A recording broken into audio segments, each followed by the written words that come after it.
सावन में इच्छा पूर्ति दीपक। सावन सोमवार के दिन दिए में डाल दे एक चीज, मात्र 11 सोमवार में कोई भी इच्छा पूर्ण अवश्य होगी।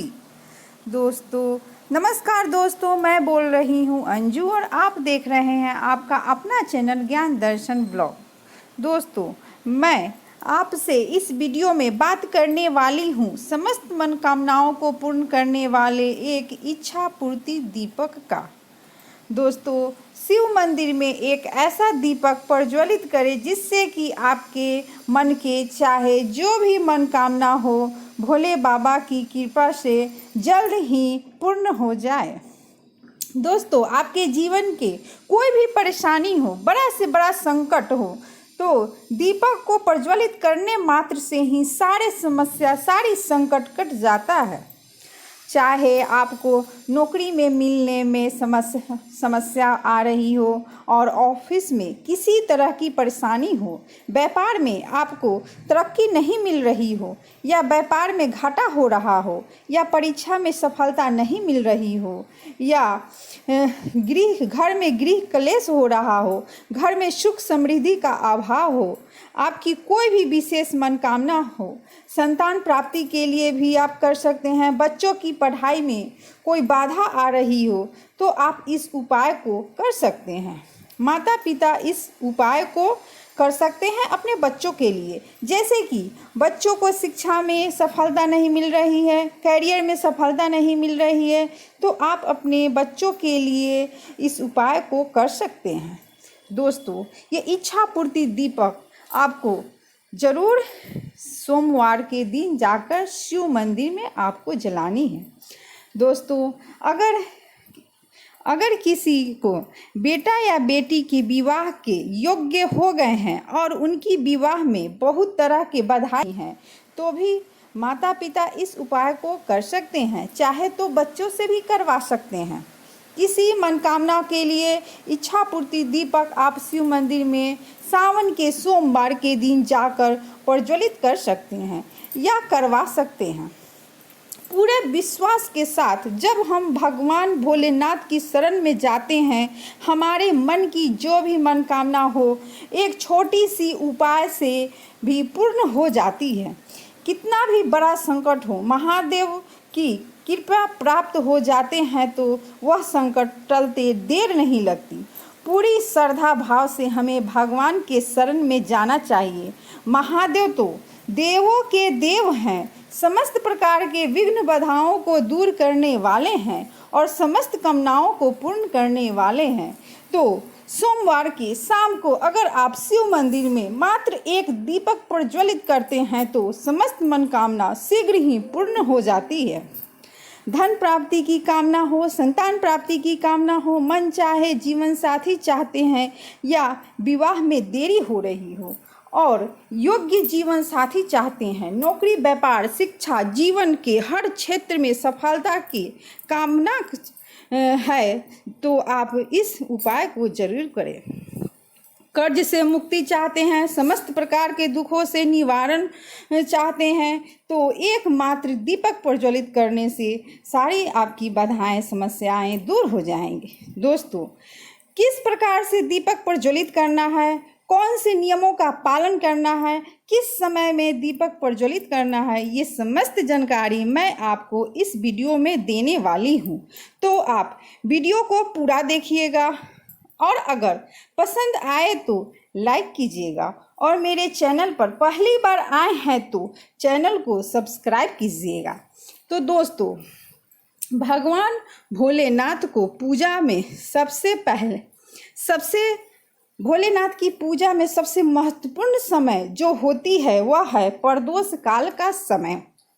दोस्तों प्रदोष काल में की गई पूजा प्रार्थना और कोई भी अपनी मनोकामना बहुत ही शीघ्र पूर्ण हो जाती है, इसलिए प्रदोष काल का समय बहुत ही महत्वपूर्ण समय होता है।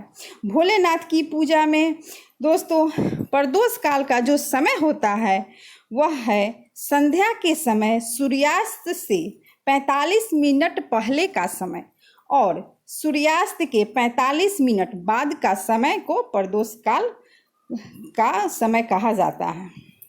दोस्तों, तो आपको प्रदोष काल के समय में आपको मंदिर जाना है, दीपक प्रज्वलित करना है।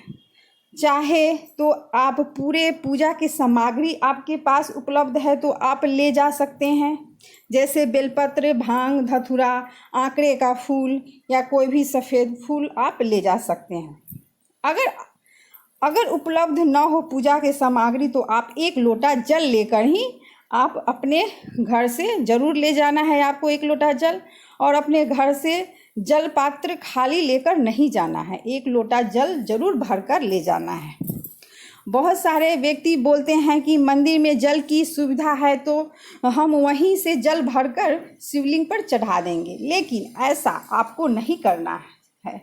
अगर आप अपने घर से जल भरकर ले जाते हैं तो सारी समस्या, कष्ट, दुख चली जाती है आपके घर से। इसलिए आपको अपने घर से शिवालय जाना है तो जल पात्र में जल भरकर जरूर ले जाना है।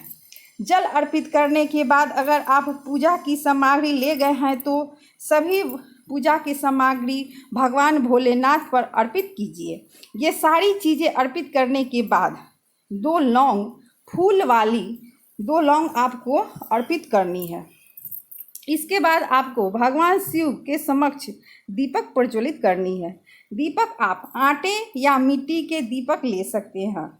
दीपक नया होनी चाहिए, पहले से यूज किया हुआ दीपक नहीं होना चाहिए, और शुद्ध घी या तिल के तेल डालकर आप दीपक प्रज्वलित कर सकते हैं, परंतु सरसों का तेल नहीं होना चाहिए। दोस्तों, सरसों के तेल का दीपक आप मंदिर में शिवलिंग के पास न जलाएं। दीपक प्रज्वलित करते समय उसमें 2 लौंग डालनी है आपको। लौंग डालने से आपकी मनोकामना शीघ्र पूरी होती है, तो लौंग डालकर दीपक प्रज्वलित करनी चाहिए। आपको लौंग डालकर दीपक प्रज्वलित करनी चाहिए आपको। दोस्तों, किसी विशेष मनोकामना के लिए पूजा करते हैं तो शिवलिंग पर लौंग अर्पित करना चाहिए और दीपक में 2 लौंग डालकर आपको दीपक प्रज्वलित करना चाहिए, जिससे कि आपकी जो भी मनोकामना है शीघ्र ही भोलेनाथ पूर्ण कर लेंगे। अगर आप ऐसा करते हैं तो आपकी सारी समस्या दूर होगी, आपकी जो भी मनोकामना, इच्छा है, जो मनोकामना है वह पूर्ण होगी। आपका मान सम्मान बढ़ेगा, यश की प्राप्ति होगी, लक्ष्मी की प्राप्ति होगी, विघ्न बाधाएं सब दूर होगी। दीपक प्रज्वलित करते समय आपको इस बात का ध्यान रखना है कि जब आप दीपक प्रज्वलित करें तो आपका ध्यान शिवलिंग पर होना चाहिए और ओम नमः शिवाय का जाप करते हुए आपको दीपक प्रज्वलित करनी है, या शिवलिंग पर जो भी आप अर्पित कर रहे हैं तो ओम नमः शिवाय बोलते हुए आपको करनी चाहिए। दोस्तों, आप ये नियम 11 सोमवार या 5 सोमवार कीजिए। सावन से शुरू करना है आपको। जब 11 सोमवार पूर्ण हो जाए तो भगवान भोलेनाथ से अपनी मनोकामना पूर्ण होने के लिए 11 बार उनसे प्रार्थना करनी है। शिव जी जल्द ही आपकी मनोकामना पूर्ण करेंगे। दोस्तों, ये कार्य सोमवार के शाम को करना है आपको। हर सोमवार नियम बना लीजिए ताकि एक भी सोमवार छूटे ना। जब तक आपका 5 या 11 सोमवार न पूर्ण हो जाए और तब तक आपको बीच में अब्सेंट नहीं करना है। और अगर किसी कारणवश आप दीपक प्रज्वलित नहीं कर पाए तो आप किसी से करवा सकते हैं या पंडित जी से बोलकर आप करवा सकते हैं, पर आपको लगातार 11 सोमवार या 5 सोमवार आपको दीपक प्रज्वलित करनी है। तो दोस्तों, ये वीडियो आपको अच्छी लगी हो तो मेरे वीडियो को लाइक कीजिएगा। चैनल पर पहली बार आए हैं तो चैनल को सब्सक्राइब कीजिएगा और वीडियो को शेयर कीजिएगा। कमेंट बॉक्स में जाकर कमेंट कीजिएगा। तो थैंक यू दोस्तों।